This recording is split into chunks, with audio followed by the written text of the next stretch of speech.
This is a KGUN9 On Your Side news update.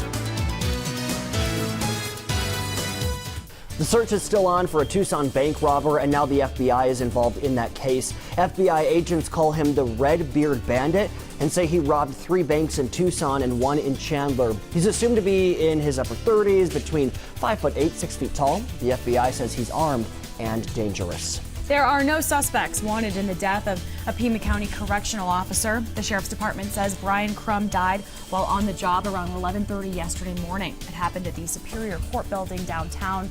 The department did not say what the injury was, and were told they believe he was alone at the time he died. A 15-year-old student at Canyon del Oro High School has been booked into the Pima County Juvenile Detention Center after allegedly making a threat online. Oro Valley police say a student saw the threat, which said the school wasn't safe and that students should not go to class.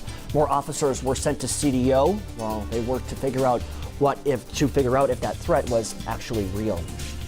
A scam targeting TEP customers to tell you about this morning. The company says it's really been ramping up lately.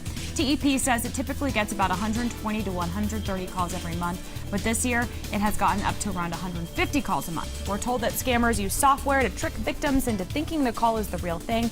Now, if you feel like something is wrong, just hang up and call TEP directly. It's going to be a busy day at the U of A. Students start moving into their dorms this morning. Some will be moving to apartments off campus as well. That's right. 9 on Your Side's Rahelio Mars has more from the university, where one off-campus apartment complex is still getting work done to get the students moved in. The University of Arizona will be abuzz today as parents and students make their way to campus to move into about 22 dorms around the university. The university says it has extra staff working today to get those students moved in as quickly as possible. We're told students are moving into their dorms in 20 to 30-minute increments. Obviously, the quicker they get in, the quicker they can get out.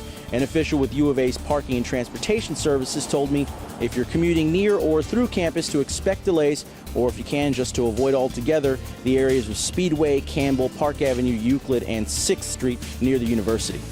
U of A says the move-in could affect your morning and potentially afternoon and early evening commutes today on Thursday. As far as Friday goes, they say it will be just as busy, but it'll probably end around lunchtime. For now, reporting from University of Arizona, Rahelio Mades, KGUN9 On Your Side.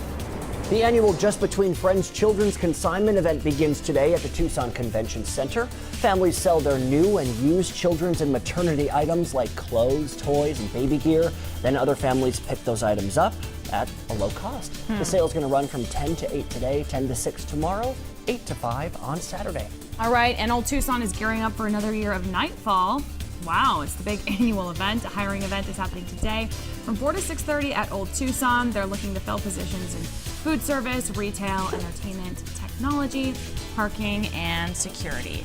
Look at that. Yeah, they go all out, don't they? Yes, it's scary. Well, finally, I'm not depressed to talk to you, April. Good morning. We're talking about a little cooler today, right? Yeah, we're finally seeing at least a little bit of relief in the forecast. We didn't go down a whole lot this morning, and that's mainly because we were just so hot yesterday with that record of 110. We briefly dipped to the low 80s. We're already starting to go back up. We are going to be hot and well above average today, but just below the threshold of the excessive heat warning and already 6 degrees cooler than yesterday. Rain chances finally bringing us a little bit of relief. Best chance for us here in Tucson will certainly be Friday and Saturday. We'll dry out and warm up a bit early next week once again.